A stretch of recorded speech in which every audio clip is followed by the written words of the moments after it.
Miércoles 26 de abril a las 8 de la tarde comenzamos con este tema. O sea que hemos llevado ya casi 7, 8 meses de desarrollar este tema que termina esta noche. Hoy es la última exposición de un corazón como Jesús. Porque en definitiva cada enseñanza que hemos recibido y compartido se trataba precisamente de esto, de tratar de ser como Jesús.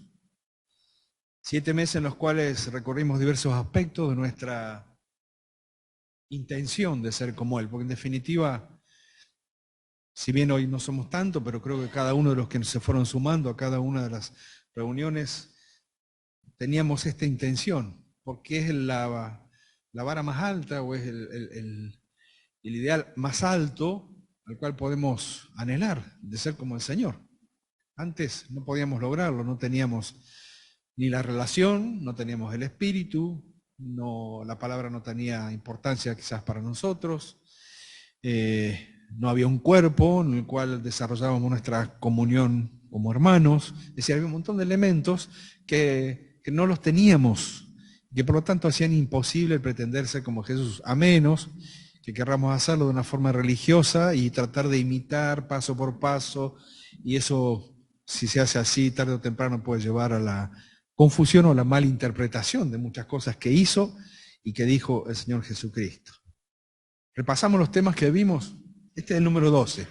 Comenzamos con un corazón como el suyo, después fuimos con un corazón que perdona, un corazón compasivo, un corazón que escucha, un corazón lleno de Dios, un corazón que adora, un corazón que está enfocado, un corazón sincero, un corazón puro, un corazón con esperanza, un corazón que se regocija, que lo compartió Osvaldo el último miércoles, y esta noche un corazón que resiste.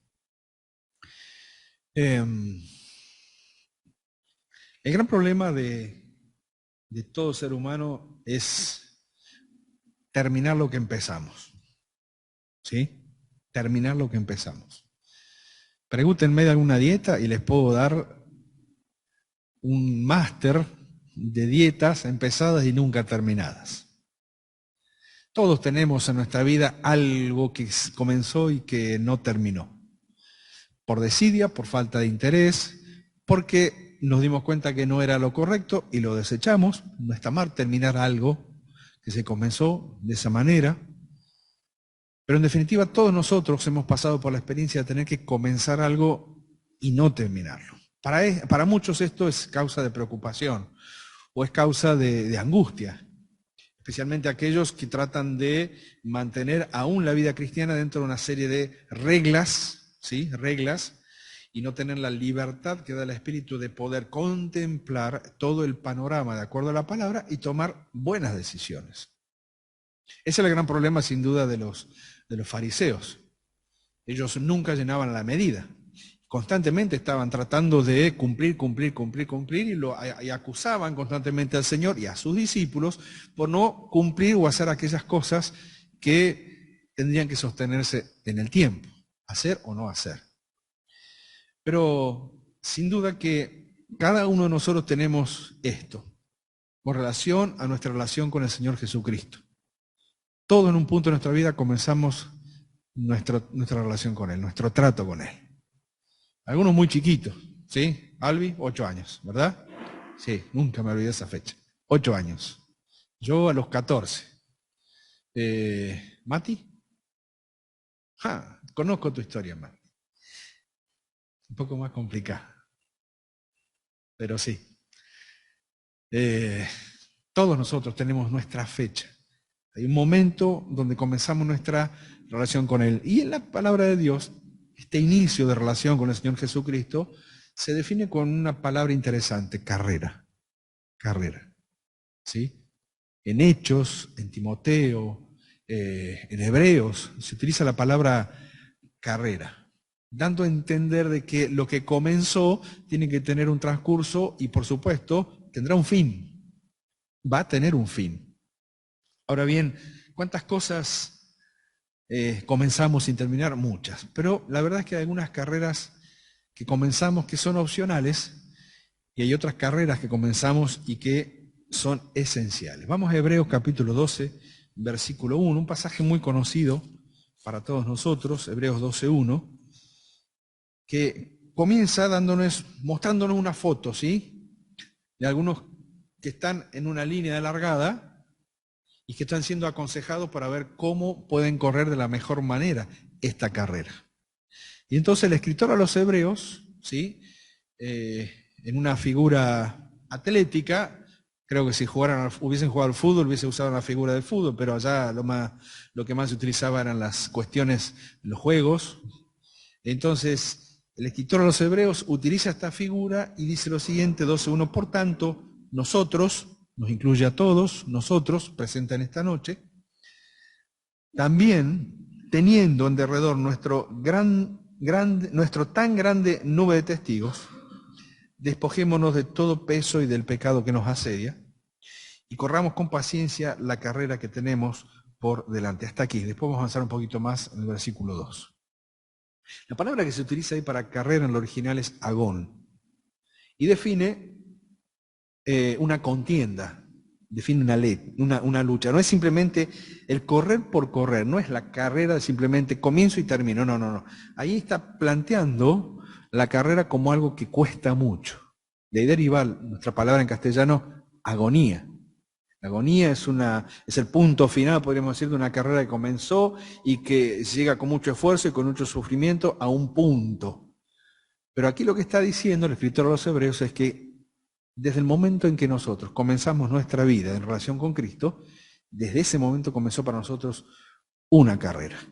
Cuando Pablo, en los últimos años de su vida aquí en la tierra, podemos decir, sus últimos meses de su vida aquí en la tierra, y escribiéndole a Timoteo, él dice claramente que ha culminado su carrera, que ha llegado a un punto en donde la agonía constante del esfuerzo, de la perseverancia, de la constancia, del compromiso, que seguramente causó en él muchas cuestiones espirituales y personales, estaba llegando a un punto final. Pablo miraba hacia atrás y podía decir, he terminado la carrera. Claro, para ese entonces terminar la carrera, para muchos de los cristianos de aquella época, era una espada romana cayendo sobre el cuello de aquel que daba testimonio acerca de Cristo, y entonces la carrera sí que terminaba de forma abrupta, de forma terrible. Terminaba la agonía, terminaba el sufrimiento, terminaba todo aquello que había formado parte de este compromiso con el Señor y, como dice él, cerrados los ojos a este mundo y abiertos los ojos inmediatamente ante la presencia de aquel que seguramente lo habrá recibido con un gran abrazo. Pablo, te estuvo esperando, tu carrera terminó. Vení, entra al gozo de tu Señor. Algunos, tristemente a lo largo de la vida, se retiran antes de tiempo de la carrera. Y hay muchas razones, muchos motivos por los cuales algunos dejan de correr. Creo que en la experiencia cristiana, en esta figura de la carrera, ¿sí?, que da acá las especificaciones claras, cómo tenemos que correr. Tenemos el ejemplo de los testigos de Hebreos capítulo 11. Ellos son el ejemplo para nosotros. Nos dice que tenemos que despojarnos de todo aquello que nos produce el peso, es decir, el pecado que nos asedia, y correr con paciencia, lo cual les parece una contradicción. ¿Quién corre con paciencia? Si el que corre quiere... Sí, creo que la mejor figura del que corre con paciencia es la del maratonista, que va organizando y va amenizando su carrera y la va desglosando a medida que va viendo a los otros contrincantes y va viendo y va manejando sus energías, su tiempo, para poder llegar en el momento justo. Eso sería correr con paciencia, la carrera que tenemos por delante. Es decir, que el escritor a los Hebreos toma esta figura y nos dice, queridos hermanos, todos estamos en esta carrera. Ahora, como decía antes, la triste experiencia de la iglesia a lo largo de todos los siglos es que muchos abandonaron antes la carrera. Esto no tiene nada que ver con perder la salvación, eso quiero que quede bien claro.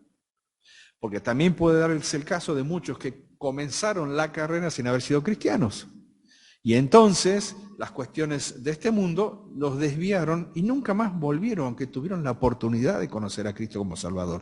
Pero estamos pensando específicamente en nosotros como creyentes, como cristianos, como hijos de Dios. A menos que algo cambie, ¿sí? Para aquellos que comenzaron la carrera y nunca la terminaron, siempre su mejor paso en la carrera fue el primero, pero no el último. Siempre su mejor paso fue el primero, porque todos comenzamos de la misma manera, con el mismo impulso, con el mismo primer amor, con el mismo deseo, con las mismas ganas de servir, de trabajar. Todos comenzamos de la misma manera. No conozco persona que habiéndose convertido no se le haya abierto un panorama distinto de la vida y ni que hablar en cuanto a lo que es el servicio para el Señor, sea el lugar donde el Señor lo ponga.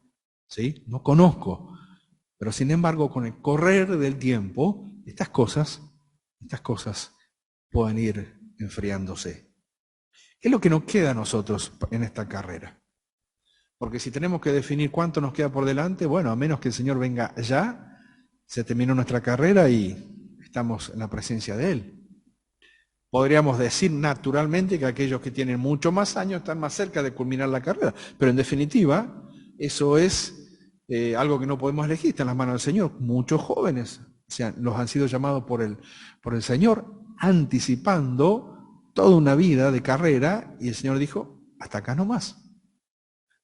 Pero para nosotros, que estamos en la carrera, que estamos, y creo que cada uno de los que estamos aquí conocemos y sabemos cuáles son aquellos elementos que son para nosotros un estorbo, un peso, una lucha, una agonía en nuestra carrera de todos los días. ¿Qué es lo que nos queda a nosotros?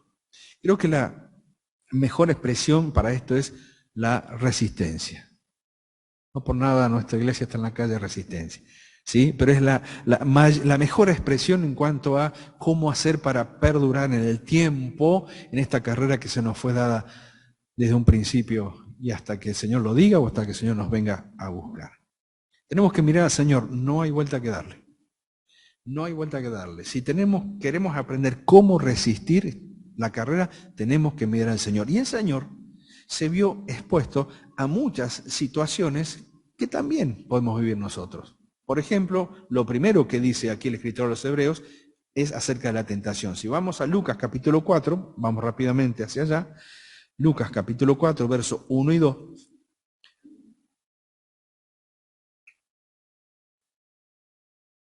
Cuatro, 1 y 2, nos encontramos con este relato, ¿sí?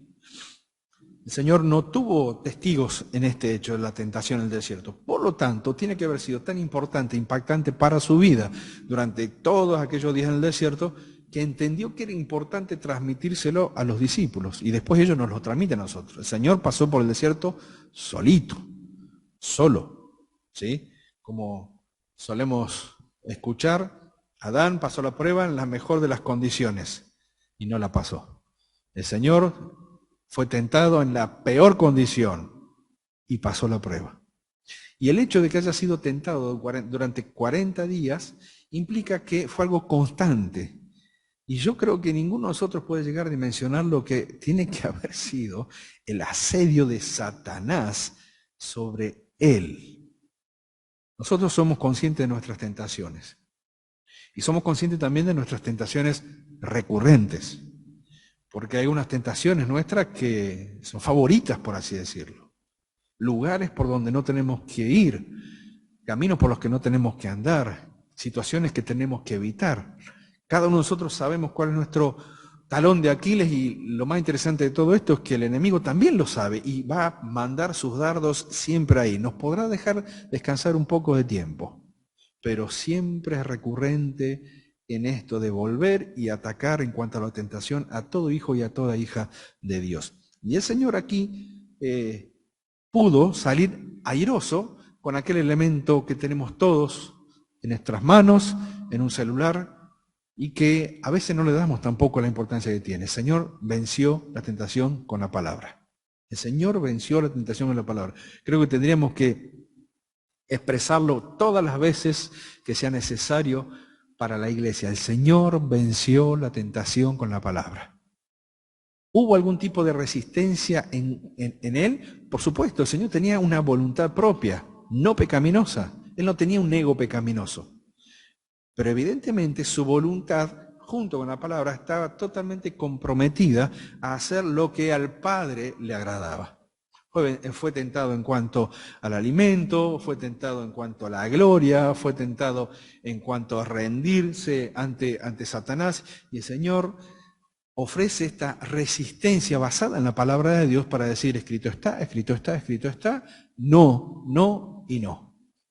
Creo que todos nosotros somos conscientes de nuestros triunfos, pero también de nuestras derrotas, de nuestras tentaciones. Y creo que más de una vez esto trabaja en nuestra mente y nuestro corazón, y nos sentimos muy desanimados a la hora de decir: pero, otra vez caí en esto, otra vez. Y sin embargo, las palabras del escritor de los Hebreos son palabras totalmente de ánimo. Aquí no está descartando ninguno en la carrera, sino que lo que está haciendo es animar, animar y animar. También es cierto que el Señor fue probado en cuanto a las acusaciones. Y vamos a Juan capítulo 7, versículo 12. Juan capítulo 7, versículo 12, dice lo siguiente. Dice: había gran murmullo acerca de él, ¿sí? En la fiesta de los tabernáculos. La gente murmuraba en cuanto al Señor Jesucristo. Había gran murmullo acerca de él entre la multitud, pues unos decían: es bueno, pero otros decían: no, sino que engaña al pueblo. Sino que engaña al pueblo. Es decir, el Señor era consciente de esta murmuración constante que había sobre su persona. Como alguien dijo: yo puedo sostener mi vida si la murmuración viene de afuera, pero lo difícil es cuando la murmuración viene desde adentro, dentro de la misma casa, peor dentro del mismo hogar. Cuando la confrontación sin sentido viene de parte de aquellos los cuales uno considera amigos, hermanos, compañeros en la tarea, y a nuestras espaldas se suceden este tipo de situaciones, la murmuración. Y sin embargo, el Señor siguió adelante. Juan 8:48, fíjense lo que dice.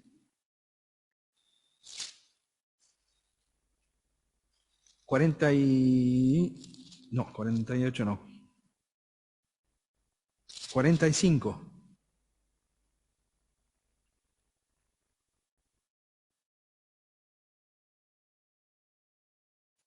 Dice: respondieron entonces los judíos y le dijeron: ¿no decimos bien nosotros que tú eres samaritano y que tienes demonio?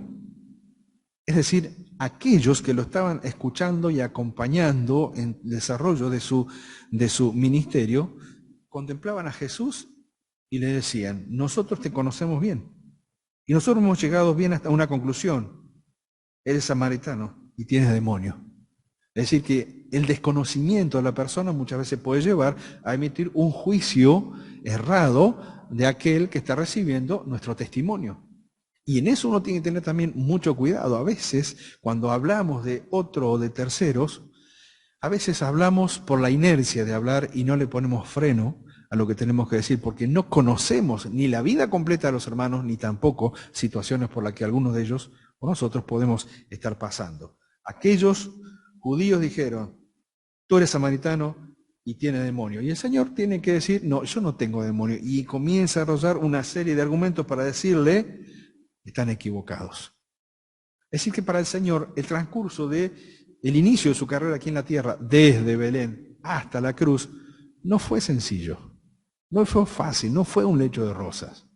Él tenía todo poder, sí, se sujetaba al Padre, sí, quería honrar al Padre, por supuesto, pero en esa vida perfecta ante el Padre y en esa vida perfecta ante los demás, aquel que crecía ante los hombres y crecía delante del Padre, en esa vida siempre estuvo rodeado de aquellos que lo miraron distinto y lo atacaron. Y sin embargo el Señor, cuando tuvo que hablar, habló; cuando tuvo que confrontar, lo hizo; y cuando tuvo que callar su boca, también lo hizo. En Hebreos capítulo 12, vamos rápidamente hacia allá, Hebreos 12,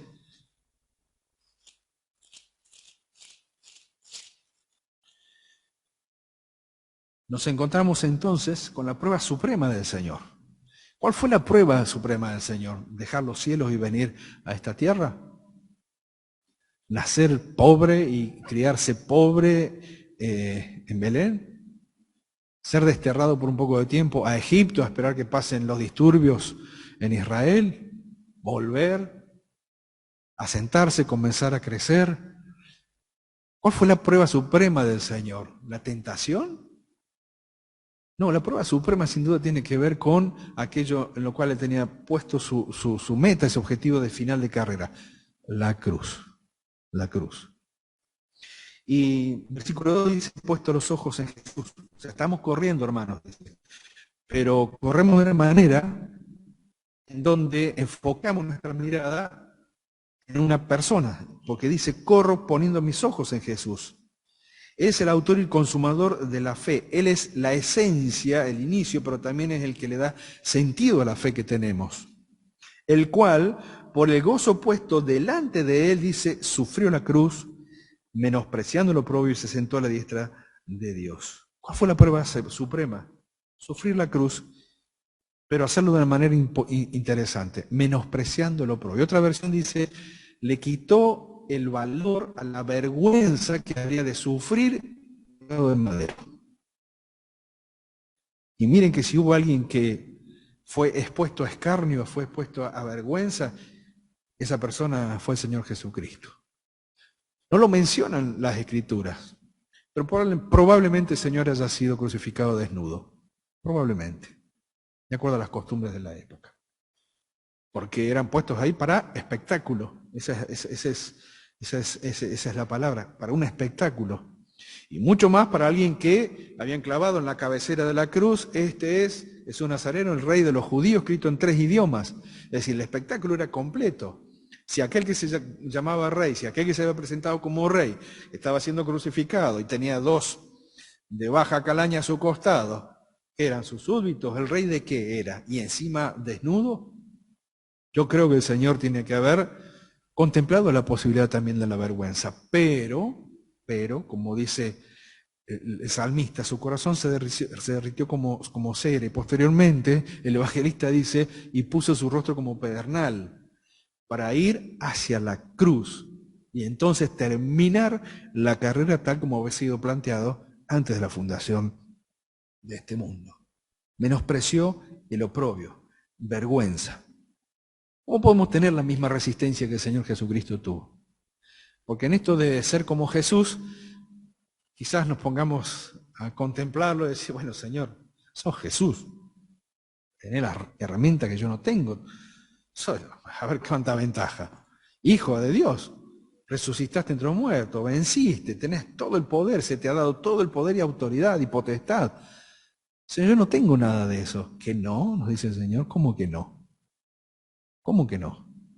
Y podemos comenzar a desglosar toda una serie de bendiciones que hacen a nuestra vida por el hecho de ser hijo de Dios. Principalmente comenzar a ser hijos de Dios. En una posición inmejorable y mucho mejor que la posición que tuvo Adán en el huerto de Edén, simplemente no menospreciando su estadía, su existencia, su experiencia, pero como creación de Dios. Nosotros tenemos esta posibilidad, y tuvimos esta posibilidad cierta de ser llamados a formar parte de la familia de Dios. Y entonces si formamos parte de la familia de Dios, evidentemente el Señor nos pone en un cuerpo para que nos animemos unos a otros en esto de correr la carrera. Más Lucado, el autor de este libro, dice que él jamás en su vida corrió nada.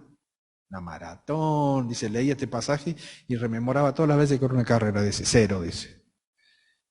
Pero una vez, dice, para ayudar, dice, al cuartel de bomberos de mi barrio, de mi ciudad, hicieron una carrera y entonces yo, para colaborar, me anoté. Y empecé de la peor manera que comenzamos todos los que nunca hemos corrido una maratón, una carrera. ¿Cómo empezamos? Así, diciendo, me los como crudo a todos. A los 10 minutos no daba más. Se acercó una mujer para darle agua y bueno, le agradeció, dice, un desconocido viene a darte agua. Cuando llegó a la meta había otra, lo mojó con una manguera diciendo, este hombre está muy mal, realmente hay que animarlo. Y entonces dice él, ¿saben una cosa? El gran problema es en el cansancio de la carrera, que es real, es cuando son los extraños los que te comprenden y te ayudan y no son los de adentro los que te comprenden y te ayudan. Porque en realidad en esto de cansarnos durante la carrera, ¿qué es lo que esperamos? Esperamos que nos ayuden. Como también aquellos que se cansan la carrera esperen que nosotros, en mi caso yo, también los ayude. Mire, mentiría si les dijera que nunca pensé en abandonar la carrera. Sería un mentiroso. Hubieron circunstancias en mi vida que me hicieron bajar la mirada y en un punto decir, esto no tiene retorno, no tiene vuelta, no tiene sentido. ¿Qué hago? ¿Para qué seguir? ¿Para qué seguir adelante? Si lo que hice hecho está y ya pasé por una serie de instancias en donde quedé expuesto en mi mal, entonces, ¿para qué seguir adelante? Y sin embargo, ahí es donde el Señor nos muestra, o me mostró a mí, que siempre habrá alguien dispuesto a darte un vaso de agua, siempre habrá alguien dispuesto a mojarte con la manguera, siempre habrá alguien dispuesto a venir con una toalla y darte el ánimo que necesitas. El problema está cuando uno no lo hace. Y entonces vienen a mi mente, a mi memoria, situaciones de hermanos que hoy no están con nosotros, de hermanas que hoy no están con nosotros, y me pregunto si llegaron al punto de desviarse en la carrera o de quedarse en la carrera porque yo no hice el trabajo que tenía que hacer, porque no lo animé, o porque simplemente lo juzgué. Y ojo, que el Señor no dice que no debemos juzgar, pero hay condiciones. Quita la paja de tu ojo, quita el tronco que tenés dentro del ojo, y entonces estarás en condiciones de poder quitar la paja de tu hermano. Es decir, está diciendo, vos tenés la intención de emitir un juicio hacia una persona. Bueno, fíjate a vos mismo y después hacé la tarea porque es necesario hacerla. Pero el juicio que debemos emitir nunca es un juicio condenatorio. Eso queda en las manos del Señor. Nuestro juicio tiene que ser un juicio de valor, porque nuestra tarea siempre tiene que ser, en la resistencia, el de animar. Y entonces quizás hoy me tengo que detener un poquito en mi carrera y mirar a mi costado y al otro y preguntarme, ¿quién necesita ser animado? ¿Quién está aflojando? ¿Quién ya no resiste más? Yo a veces, lo voy a decir, bueno, a veces veo a mi hermana Cristina acompañando a mi mamá. Y en estos últimos meses no ha sido fácil. No ha sido fácil. Y a veces veo que se cansa. Entonces, siempre tengo presente la posibilidad de darle un beso, darle un abrazo, de animarla y decirlo. Y ustedes podrán decir, bueno, pero es tu hermana, ¿cómo no lo vas a hacer? Sí, pues sabes que a veces ni siquiera dentro de los ámbitos familiares sucede esto. Y eso es lo triste. Y estamos hablando de hogares cristianos, donde aquellos que nos rodean y que sabemos que no solamente ahí nos une un lazo de sangre, sino que nos une un lazo espiritual, aquellos que nos rodean necesitan también animarlos a continuar la carrera. ¿Cuál es la recompensa de la carrera, ya para terminar? Bueno, el autor de este libro, Max, dice que él encuentra aquí la mejor descripción del cielo sin hablar del cielo. Y entonces dice que el Señor Jesucristo contempla el gozo puesto delante de él. Entonces dice, está la mejor descripción del cielo sin mencionar el cielo. ¿Por qué? Porque sabe que una vez terminada la obra y la tarea, será recibido en gloria y el gozo que se le fue propuesto a él será una realidad y fue una realidad cuando él subió a la casa del Padre luego de ser levantado, elevado de aquí, de esta tierra. El gozo puesto delante de él. Entonces nosotros comenzamos la carrera, estamos en la carrera, somos tentados, tenemos dificultades, tenemos problemas. ¿Qué es lo que hace que no abandonemos? ¿O qué es lo que tendría que hacer que no abandonemos la carrera? Contemplar el final, contemplar el final, contemplar el final. Eso es lo que renueva constantemente nuestras fuerzas. Eso es lo que renueva constantemente nuestro ánimo, es lo que renueva constantemente. ¿Por qué? Porque, como dice en Mateo capítulo 25, versículo 31, fíjense lo que dice, son palabras que creo que todos y cada uno de nosotros esperamos en algún momento de nuestra vida, dice: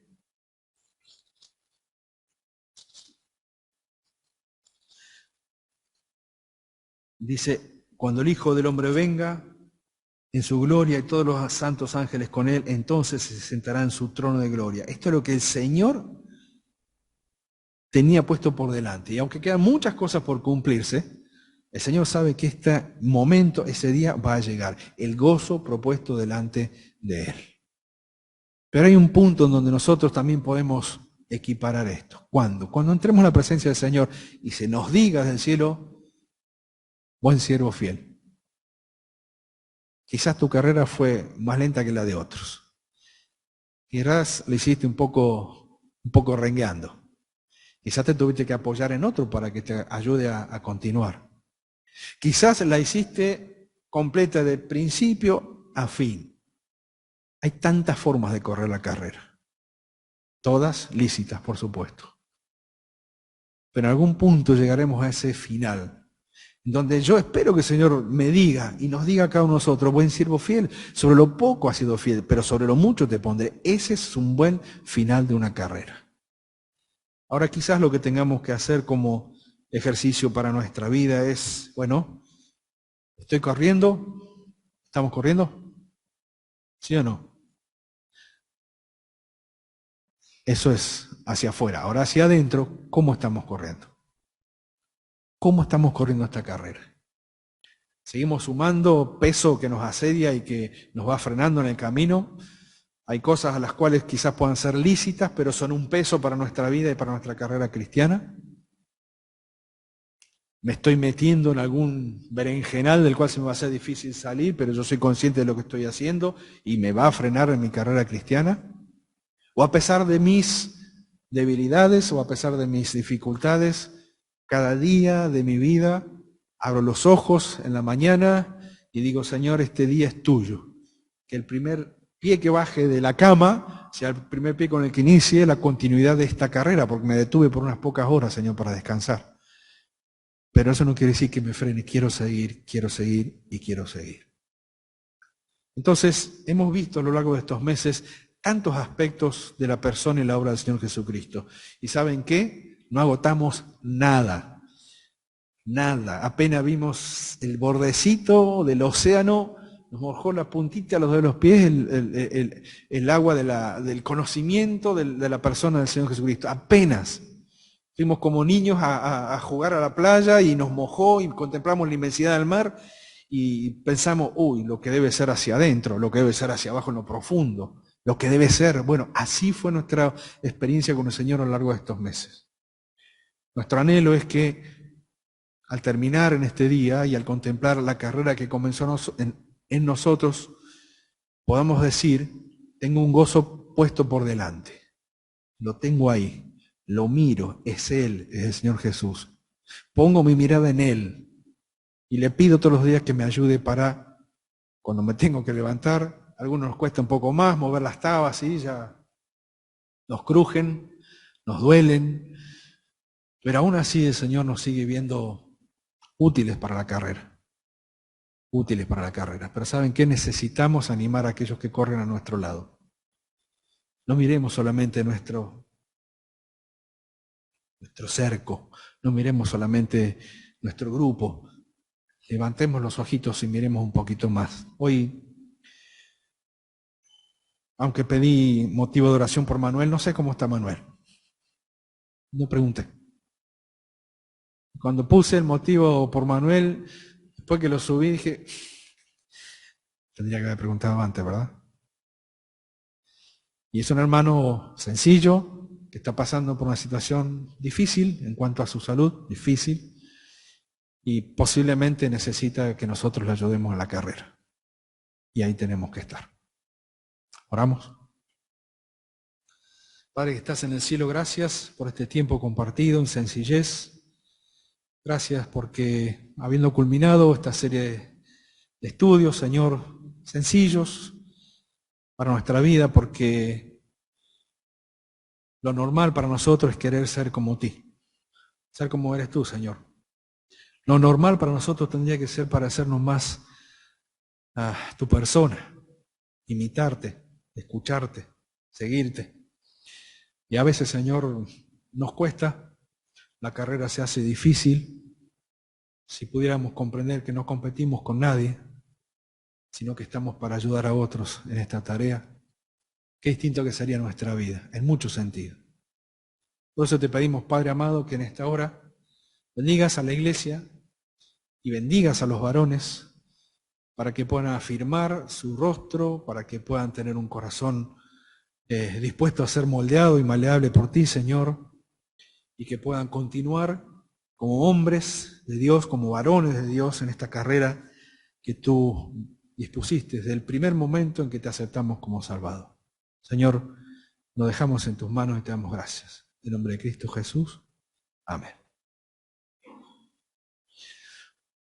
No sé si alguien quiere agregar algo para compartir.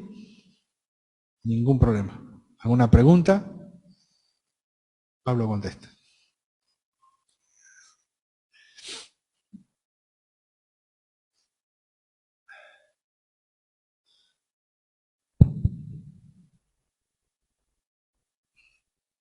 ¿Alguien quiere agregar algo? ¿Dejamos ahí nomás? Bueno, no hay problema. Albi, bien, bien.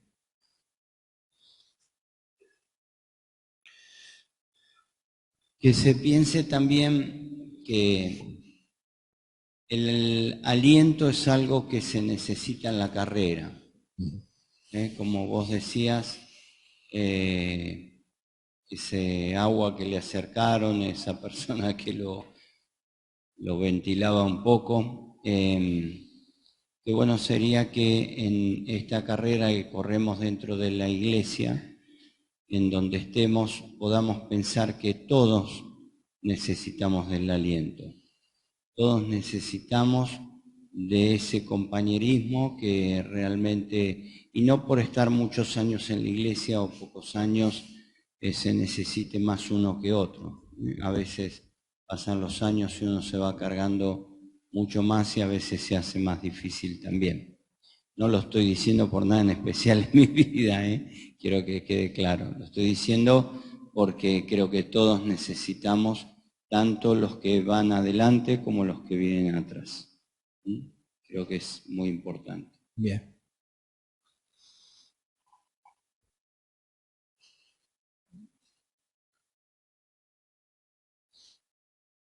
¿Alguien más?